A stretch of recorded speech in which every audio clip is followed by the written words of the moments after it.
Hello, I'm Jack Reda from Future Pastimes. I'm one of the designers on the Ixians Tleilaxu expansion for Dune. This expansion came out in 2020 and it's for the 2019 edition of the classic Dune board game published by Gale Force 9. This is one of two expansions that I worked on as a designer that are currently out. And this one includes those two factions, the Ixians and the Tleilaxu. It also includes the Tech Tokens variant. And it included a number of new cards. So we had several Treachery cards, a new Traitor card, and a new Spice card. And that's what I'm going to be talking about in this video. So let's start off with the other cards. The first thing I'm going to talk about is Trout. Now this is a Spice card in the Spice deck, so it'll show up in the Spice Blow phase. It is in some ways the opposite of the Shai-Hulud card. So when the Sandworm comes up, it's going to devour the any forces or spice that were in the last territory in the Spice Blow discard pile. And then you will draw to get a new Spice Blow. The other thing that it does, though, is it creates a nexus, and that is a mechanism by which players can form alliances, or they can break alliances, and then they can form new ones. And so that can only happen when there is a nexus, which only happens when you draw Shai-Hulud in the Spice Blow and Nexus phase. So the Sand Trap was designed to sort of be the opposite of that. So the way it works is when you draw the Sand Trout, it will cancel all current alliances. So you may have been like, all right, this is our turn, we're going to do it. And then, boop, now there's no alliance.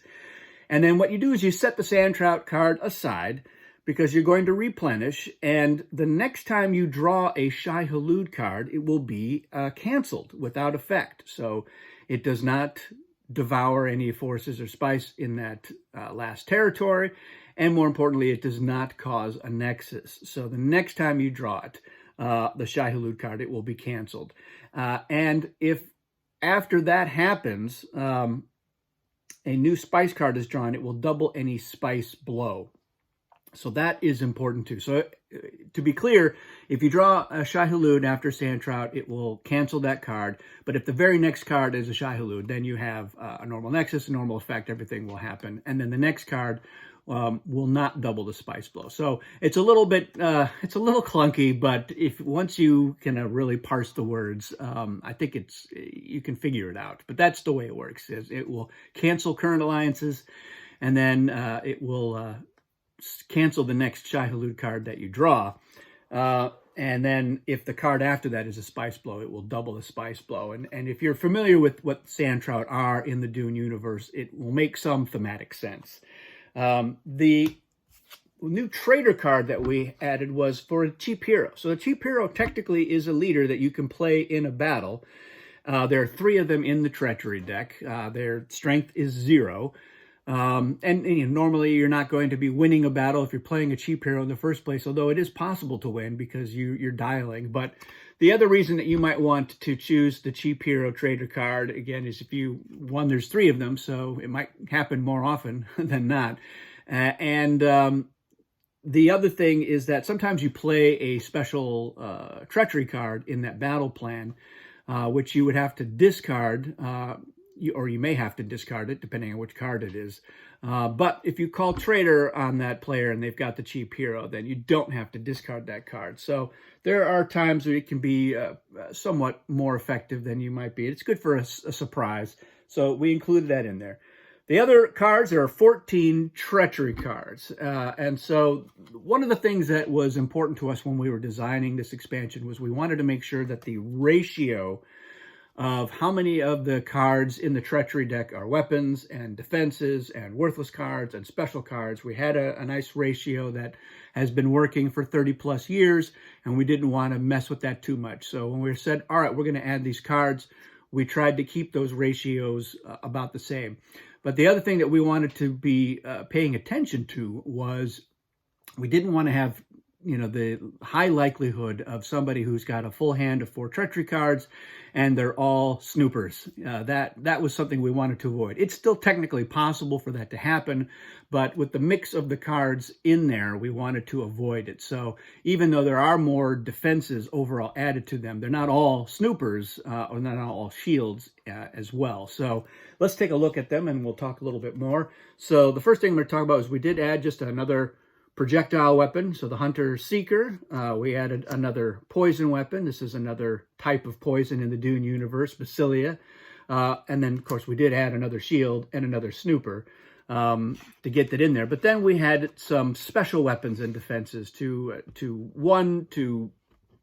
jazz up the likelihood of getting a card that is a weapon, but not just one of the normal weapons, and also because there's a lot of interesting things in the Dune universe that we thought we could add to the game. So let's take a look at some of the special weapons first. First off, we had the Poison Blade. In the Dune universe, a lot of the blades are poison already, but we wanted to have one in the game that worked both as a projectile weapon and as a poison weapon. So it does count as both. And that means that if I'm in a fight with you and you've got your shield, this doesn't stop that. You still die from the poison. And if you have a Snooper, you still die from the projectile weapon part of the poison blade. So this gets past a shield and a Snooper. It's very, very deadly. But for instance, if you're the Bene Gesserit and you may not play a poison weapon, this will stop the poison blade because it does count as a poison weapon and as a projectile weapon. It stops, either one of those effects. It's stopped by it. So still a very, very powerful card that you can use over and over again if you keep winning those battles. So that's the Poison Blade. The next thing we have is Weirding Way. Now, this is a special weapon and defense. Now, it has a default state, and its default state is that it is a projectile weapon. But if you play another projectile weapon in your battle plan, then this becomes a projectile defense. So it counts as both, and that was one of the things that we thought would be interesting in terms of adding more weapons to the game, was one that could change its state. So if you've got another weapon, you can play that, and Weirding Way will then become a defense. Then we've got Artillery Strike. So in Dune, one of the reasons why the Harkonnen attack on Arrakeen sort of midway through the book is so successful is because of their use of artillery, which nobody was really expecting. And we thought we need to get that into the game. So the way the Artillery Strike card works is it's going to kill both leaders, but you can use a shield to protect yourself from it. However, irrespective of whether or not you're using a shield, your leader is going to count as 0. And to be clear, if I play Artillery Strike and you play Poison and I don't play a Poison defense, it's going to kill my leader. So the leader can still be killed by the opponent. It's just if, all things being equal, both leaders will be killed, although they can play a shield to not be killed. Still, they're going to count 0, and the winner is going to be whoever dialed higher. So that is a nice, sneaky way. You bring in a lot of forces, and especially if you're like a weaker faction, like the Guild, they don't have a lot of strong leaders, and you're going up against the Fremen or something like that, you play Artillery Strike, and you just make sure that you dial higher, and that's all it takes. There's going to be no spice collected for the dead leaders, and that is regardless of how they are killed. So if you did play Poison and killed my leader who was using a shield, you're still not going to get any spice for that. So it says no spice is collected for any leader killed in this battle. And then you discard this card after use. And this is actually this version of the card came in the Choman Richess expansion.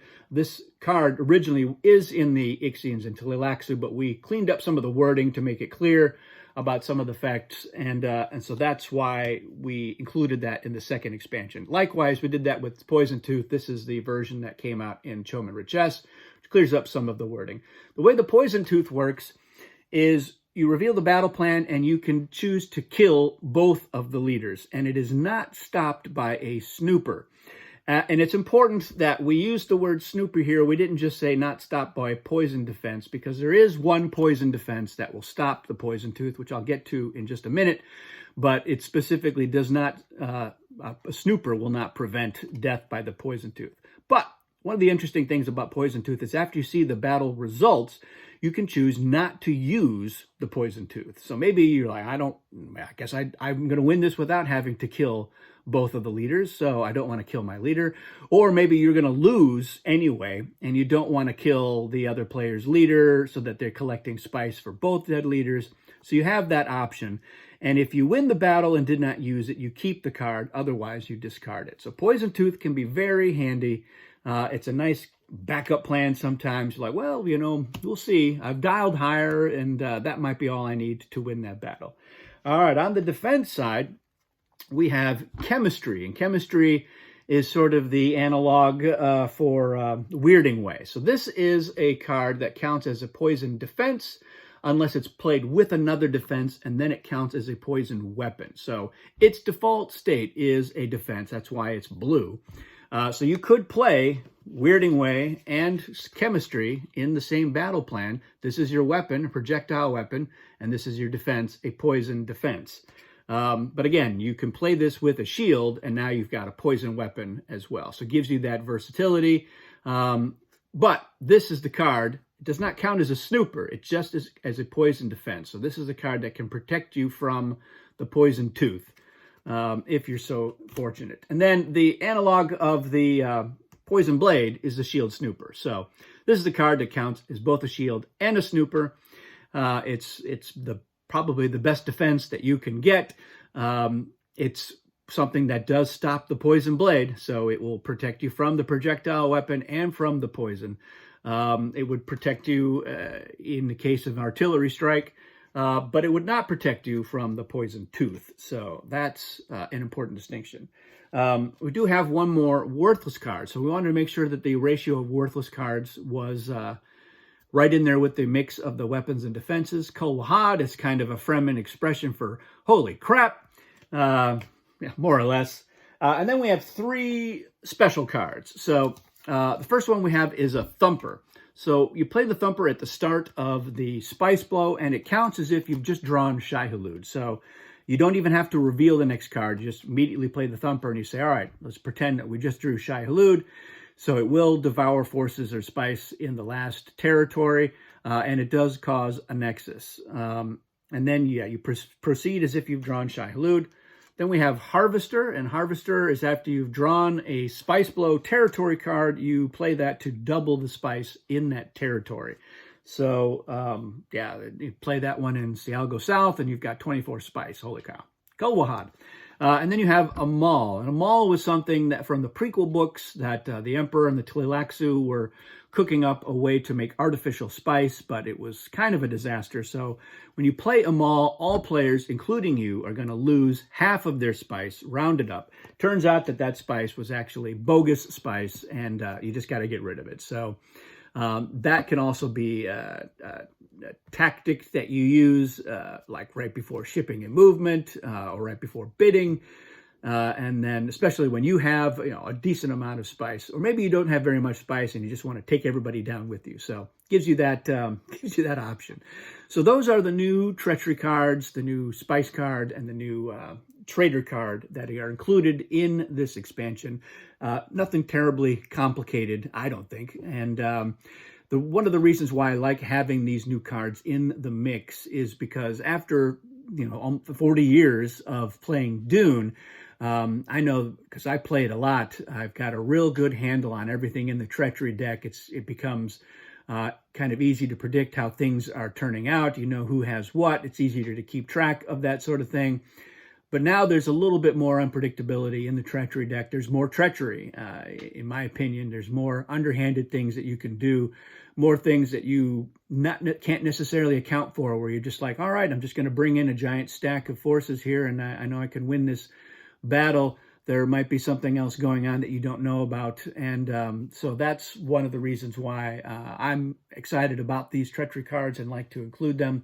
And once you've gotten past the the Chemistry, it counts as both, and just understand it has a default state which can switch if you bring another defense in. Same thing with Weirding Wave, bringing in another weapon. That's about as complicated as those cards get. So it's pretty interesting. I really like the artwork that was done for it too. So I like this expansion. I hope you do too. Let me know what you think about it. What are your favorite new Treachery cards? What's the ones that you're just like, no, we absolutely, we won't play with it, and why? Let me know. I'm curious to hear, and look forward to having you see some more of these videos. So thanks for watching.